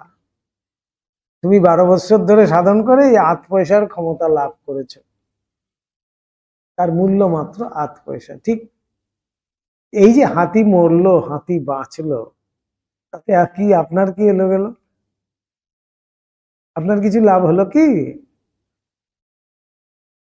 অহংকার। এই অহংকারে ডুবে গেছে।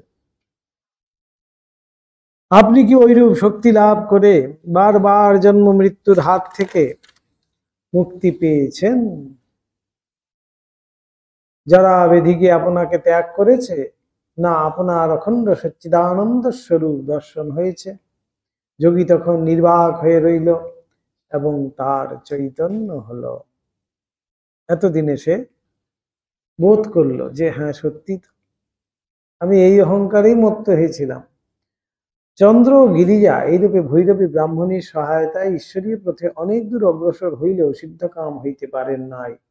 ঠাকুরের জ্বলন্ত দর্শন লাভ করিয়া এবং তাহার দিব্য শক্তি বলে অহংকারের মূল ওই সকল সিদ্ধায়ের নাশ হওয়াতেই তাঁদের ওই বিষয়ে চৈতন্য হয় এবং দ্বিগুণ উৎসাহে পুনরায় ঈশ্বরীয় পথে অগ্রসর হইতে থাকেন। ভৈরবী ব্রাহ্মণী স্বয়ং সাধনে বহুদূর অগ্রসর হইলে অখণ্ড সচ্চিদানন্দ লাভে পূর্ণত্ব প্রাপ্ত যে হন নাই, তাহারও পরিচয় আমরা বেশ পাইয়া থাকি। বেদান্তের শেষ ভূমি নির্বিকল্প অবস্থার অধিকারী ল্যাংটা তথাপরি তখন ভ্রমণ করিতে করিতে দক্ষিণেশ্বর কালীবাড়িতে প্রথম আগমন করেন। তখন ঠাকুরের ব্রাহ্মণীর সহায়তায় তন্ত্রোক্ত সাধন সমূহে সিদ্ধিলাভ হইয়াই গিয়াছে। তথাপরি ঠাকুরকে দেখিয়াই বেদান্ত পথের অতি উত্তম অধিকারী বলিয়া চিনিতে পারিয়া তখন তাহাকে সন্ন্যাস দীক্ষা প্রদান করিয়া নির্বিকল্প সমাধি সাধনের বিষয় উপদেশ করেন।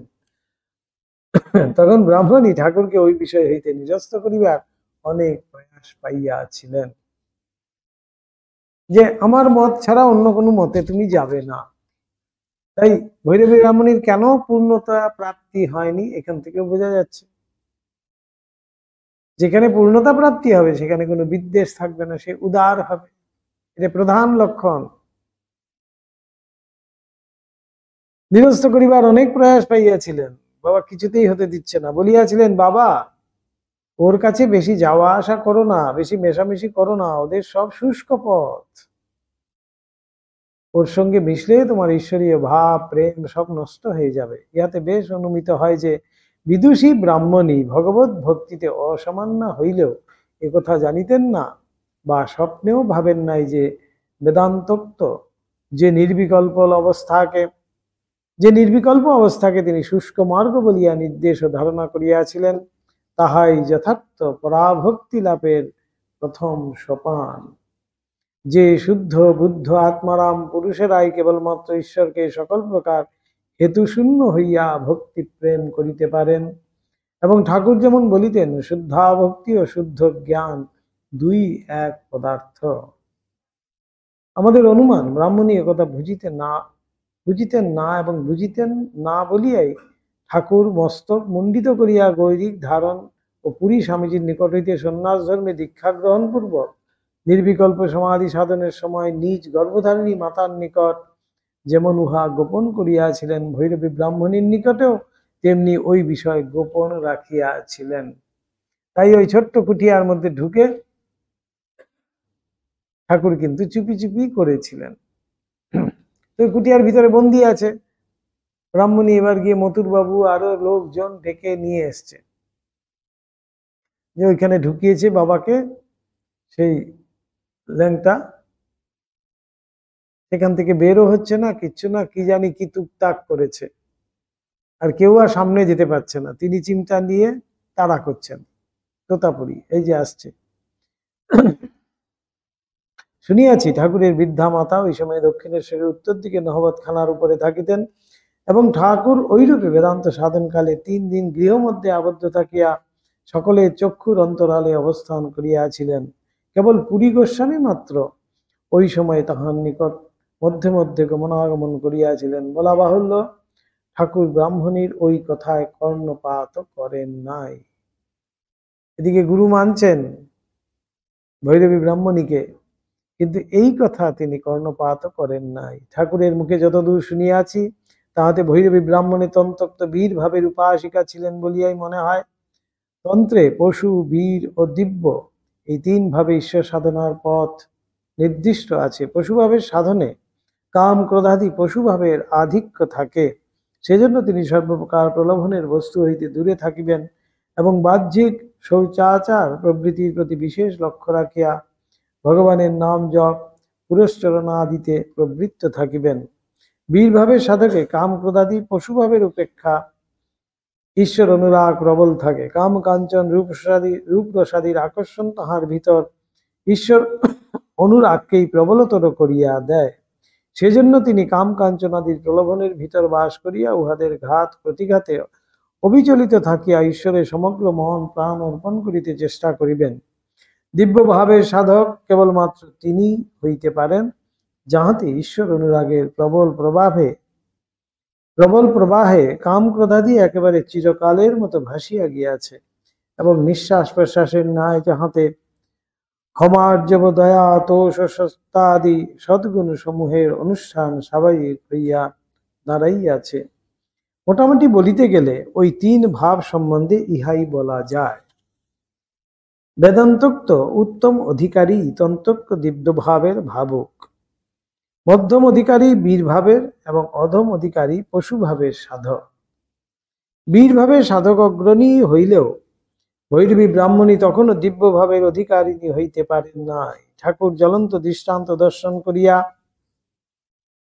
জ্বলন্ত দর্শন করিয়া এবং তাহার সহায়তা লাভ করিয়াই ব্রাহ্মণীর ক্রমে দিব্য ভাবের বাসনা আসিয়া উপস্থিত হয়। এই যে পূর্ণতা প্রাপ্তি, ঠাকুরের সঙ্গগুণেই তার মধ্যে কিন্তু সেই দিব্য ভাব আসে।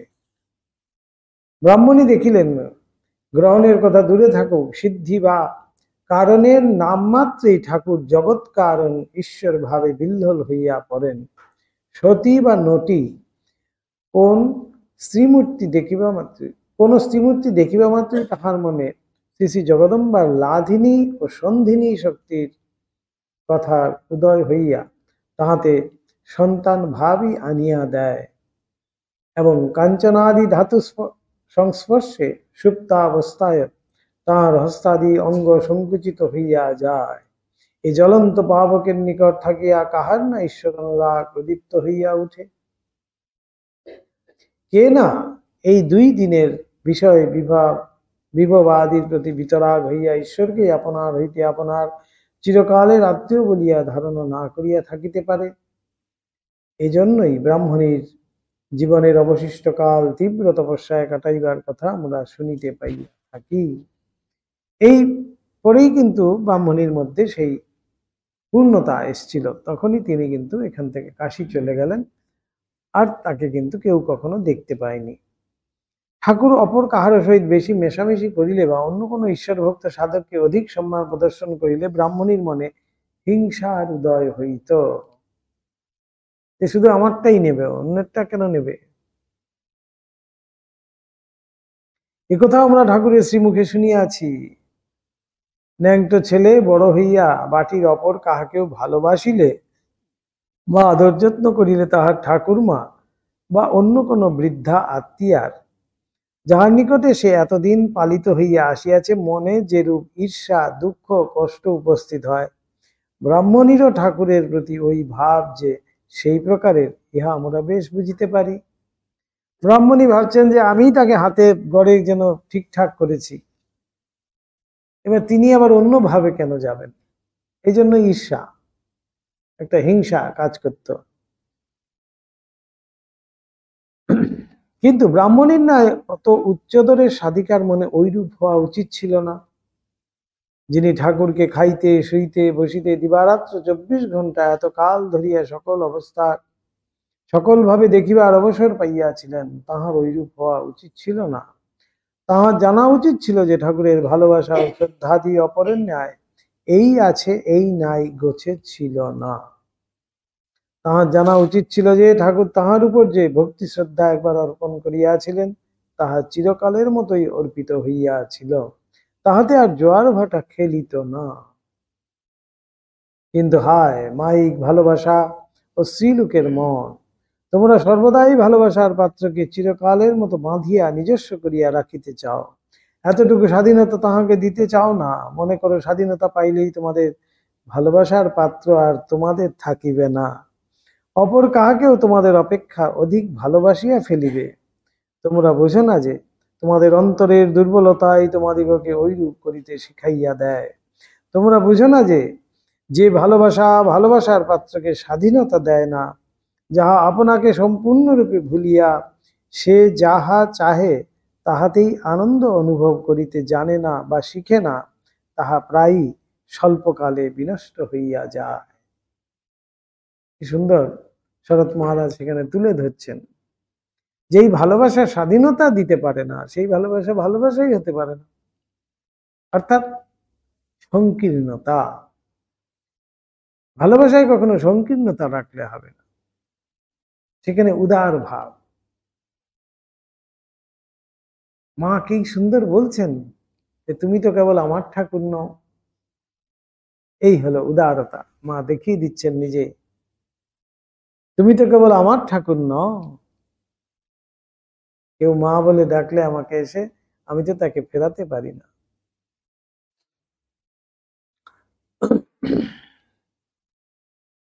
অতএব যদি যথার্থই কাহাকেও প্রাণের ভালোবাসা দিয়া থাকো, তবে নিশ্চিন্ত থাকিও, তোমার ভালোবাসার পাত্র তোমারই থাকিবে, এবং ওই শুদ্ধ স্বার্থ সম্পর্ক শূন্য ভালোবাসা শুধু তোমাকে নহে, তাহাকেও চরমে ঈশ্বর দর্শন ও সর্ববন্ধন বিমুক্তি পর্যন্ত আনিয়া দিবে। ব্রাহ্মণী উচ্চদরের প্রেমিক সাধিকা হইলেও যে পূর্বোক্ত কথাটি বুঝিতেন না বা বুঝিয়াও ধারণা করিতে সমর্থ হন নাই, ইহা নিতান্ত আশ্চর্যের বিষয় বলিয়া মনে হয়। কিন্তু বাস্তবিকই তাহার ওই ধারণার অভাব ছিল, এবং শ্রী রামকৃষ্ণদেবের গুরুপদে ভাগ্যক্রমে বৃত হইয়া তিনি সর্বাপেক্ষা বড়, তাহার কথা সকলে সর্বদা মানিয়া চলুক, না চলিলে তাহাদের কল্যাণ নাই, এই প্রকার ভাবসমূহ তাহার মনে ধীরে ধীরে আসিয়া উপস্থিত হইতেছিল। অহংকার, এই অহংকার, ব্রাহ্মণীর মনেও অহংকার আসছে। ভাবুন, এত উচ্চ অধিকারিণী তিনি ছিলেন। আমরা শুনিয়াছি ঠাকুর শ্রী শ্রী মাতা ঠাকুরানীকে যে কখনো কখনো শিক্ষা প্রদান করিতেন, তাহাতেও তিনি ঈর্ষান্বিতা হইতেন। মাকে সাবধান করে দিতেন, তুমি এখানে এত যাও কেন। শুনিয়াছি শ্রী শ্রী মাতা ঠাকুরানী তাহার ওই প্রকার ভাব প্রকাশে সর্বদা ভীতা সংকুচিতা হইয়া থাকিতেন। মা খুব ভয় করতেন। যা হোক, পরিশেষে ঠাকুরের কৃপায় ব্রাহ্মণী তাহার মনের এই দুর্বলতার কথা বুঝিয়াছিলেন। এই অবস্থায় ঠাকুরের নিকট হইতে দূরে থাকিলেই তবে তিনি তাহার এই মনোভাব জয়ে সমর্থা হইবেন, এবং বুঝিয়াছিলেন যে ঠাকুরের প্রতি তাহার এই প্রকার আকর্ষণ সোনার শেকলে বন্ধনের ন্যায় হইলেও উহা পরিত্যাগ করিয়া স্বীয় অভীষ্ট পথে অগ্রসর হইতে হইবে। আমরা বেশ বুঝিতে পারি, এজন্যই ব্রাহ্মণী পরিশেষে দক্ষিণেশ্বর আর ঠাকুরের সঙ্গ পরিত্যাগ করেন, এবং রমতা সাধু বহতা জল কখনো মলিন হয় না ভাবিয়া অসঙ্গ হইয়া তীর্থে তীর্থে পর্যটন ও তপস্যায় কাল হরণ করিয়াছিলেন। ঠাকুরের গুরুভাব সহায় যে ব্রাহ্মণীর এই প্রকার চৈতন্যের উদয় হয়, ইহা আর বলিতে হইবে না। ব্রাহ্মণীর মধ্যে একটু হলেও যে অপূর্ণতা ছিল, ঠাকুরের গুরুভাব সহায়ে ঠাকুর এখানে ব্রাহ্মণীর গুরু হয়ে গেছেন। দেখুন, প্রথমে ব্রাহ্মণীকে ঠাকুর গুরুপদে বরণ করলেন, এইবার ব্রাহ্মণীর গুরুপদে তিনি ব্রাহ্মণীকে শিক্ষা দিচ্ছেন। গুরুভাব সেখানে প্রকটিত। তোতাপুরী লম্বা চওড়া সুদীর্ঘ পুরুষ ছিলেন। 40 বৎসর ধ্যান ধারণা এবং অসঙ্গভাবে বাস করিবার ফলে তিনি নির্বিকল্প সমাধিতে মন স্থির বৃত্তি মাত্রহীন করিতে সমর্থ হইয়াছিলেন। তত্রাপি তিনি নিত্য ধ্যান অনুষ্ঠান এবং সমাধিতে অনেক কাল কাটাইতেন। সর্বদা বালকের ন্যায় উলঙ্গ থাকিতেন বলিয়া ঠাকুর তাহাকে ল্যাংটা নামে নির্দেশ করিতেন। বিশেষত আবার গুরুর নাম সর্বদা গ্রহণ করিতে নাই। এটা একটা নাম হলো। ঠাকুরেরও কাণ্ড দেখুন, গুরুর নাম নিতে নেই, তাই গুরুকে ল্যাংটা বলছে। কি কাণ্ড! ঠাকুরের সব অদ্ভুত বলছে না, বিচিত্র। বিশেষত আবার গুরুর নাম সর্বদা গ্রহণ করিতে নাই, বা নাম ধরিয়া তাহাকে ডাকিতে নাই বলিয়াই বোধহয় ওইরূপ করিতেন। ঠাকুর বলিতেন, ল্যাংটা কখনো ঘরের ভিতর থাকিতেন না এবং নাগা সম্প্রদায়ভুক্ত ছিলেন বলিয়া সর্বদা অগ্নি সেবা করিতেন। নাগা সাধুরা অগ্নিকে মহাপবিত্রভাবে দর্শন করে এবং সেজন্য যেখানেই যখন থাকুন না কেন কাষ্টাহরণ করিয়া নিকটে অগ্নি জ্বালাইয়া রাখে। অগ্নিকেই সাক্ষাৎ ভগবান রূপে অগ্নির উপাসক। অগ্নিকে সবসময় জ্বলতে হবে সামনে।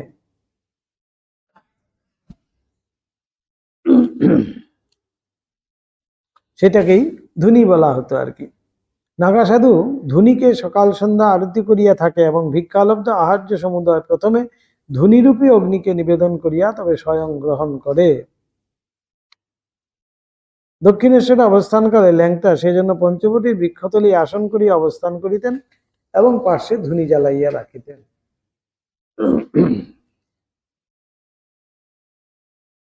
রৌদ্র হোক বর্ষা হোক ল্যাংটার ধুনি সমভাবেই জ্বলিত।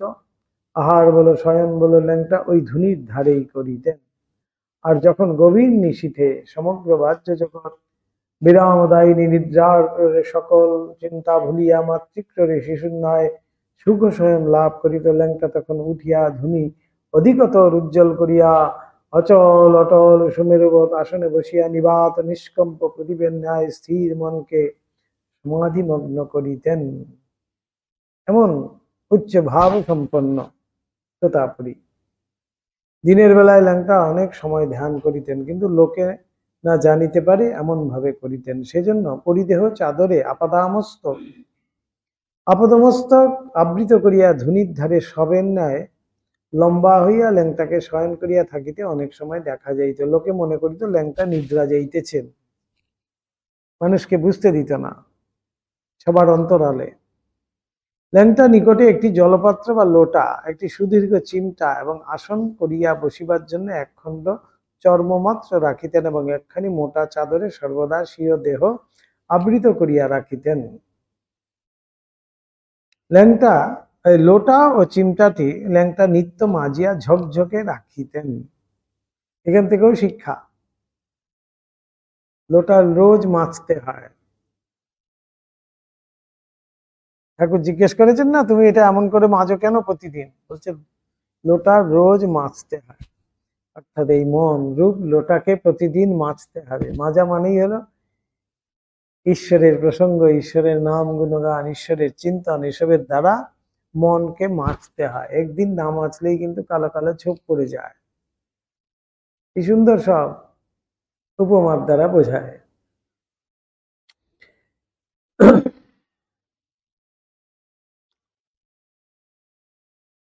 ল্যাংটার ওইরূপ নিত্য ধ্যান অনুষ্ঠান দেখিয়া ঠাকুর একদিন তাহাকে জিজ্ঞাসাই করিয়া বসিলেন, তোমার তো ব্রহ্মলাভ হয়েছে, সিদ্ধ হয়েছ, তবে কেন আবার নিত্য ধ্যান অভ্যাস করো? ল্যাংটা ইহাতে ধীর ভাবে ঠাকুরের দিকে চাহিয়া আঙ্গুলি নির্দেশ করিয়া লোটাটি দেখাইয়া বলিলেন, কেমন উজ্জ্বল দেখছ? আর যদি নিত্য না মাজি মলিন হয়ে যাবে না? মনও সেই রূপ জানবে। ধ্যান অভ্যাস করে মনকেও ওই রূপে নিত্য না মেজে ঘষে রাখলে মন মলিন হয়ে পড়ে। তীক্ষ্ণ দৃষ্টি সম্পন্ন ঠাকুর ল্যাংটা গুরুর কথা মানিয়া লইয়া বলিলেন, কিন্তু যদি সোনার লোটা হয়?